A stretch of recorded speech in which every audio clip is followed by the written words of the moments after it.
Be ready. 5 seconds. Start. Sir, there are three items which are covered by this bill.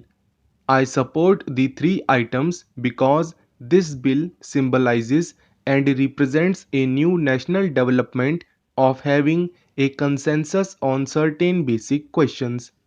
It is also a happy augury that the approach is not a negative approach and it is not being said that the preamble of the Constitution, insofar it has been changed by the 42nd Amendment in respect of its secular or socialist character, shall go.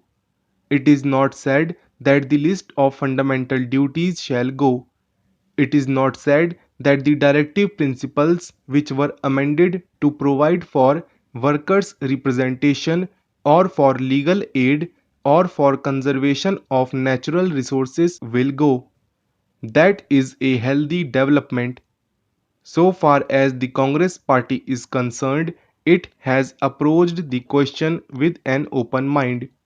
Regarding the government proposal with regard to internal security, the Congress party has made it clear as a result of experience that is opposed to internal disturbances as such, and it is against the retention of a clause as to internal disturbances in the event of the armed rebellion.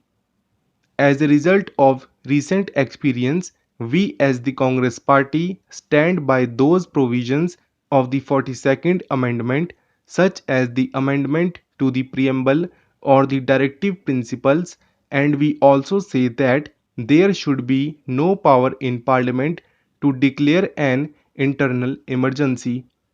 But I would like the Law Minister to consider this question not merely from the point of view of the 42nd Amendment, but from the point of view that the Constitution should become a dynamic instrument of socio-economic change to deal with the basic questions that are before the nation.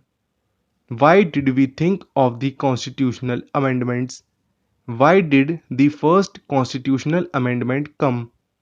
Why did Pandit ji come to Parliament with the first constitutional amendment?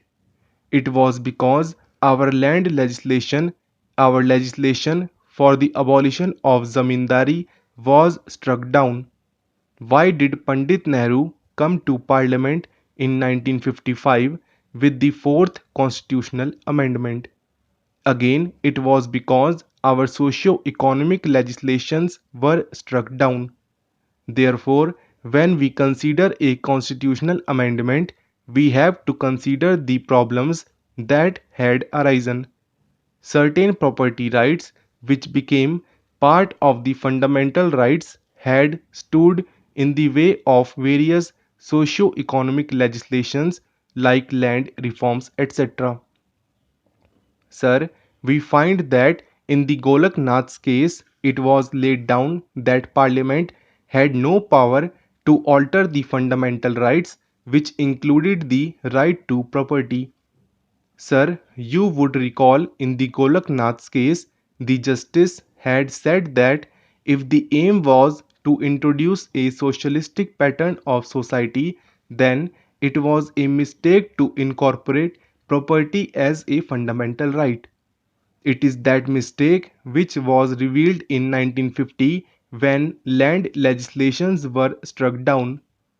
It is that mistake which was revealed in 1953 when in Bela Banerjee's case the Supreme Court said that full compensation has to be paid. It is to rectify that mistake that in 1955 Pandit Jawaharlal Nehru introduced the Fourth Amendment to the Constitution. It is that mistake that resulted in the setting aside by the Supreme Court in February 1970 of the Banks Nationalisation Act. It is that mistake that resulted in setting aside in December 1970 of the provisions for the abolition of the privy purses. Today, sir, When we discuss this question, we have to discuss the basic question of the conflict that arose as a result of Golak Nath's case, by which the property right became supreme and by which the power of parliament to amend was nullified. With regard to that, we must have a fresh look. The Supreme Court in that important case tried to take a second look and overruled the Golaknath's case, and that there is a concept of the basic structure of the constitution. What happened in the Golaknath's case? Parliament's right to amend the constitution, the fundamental right, was taken away.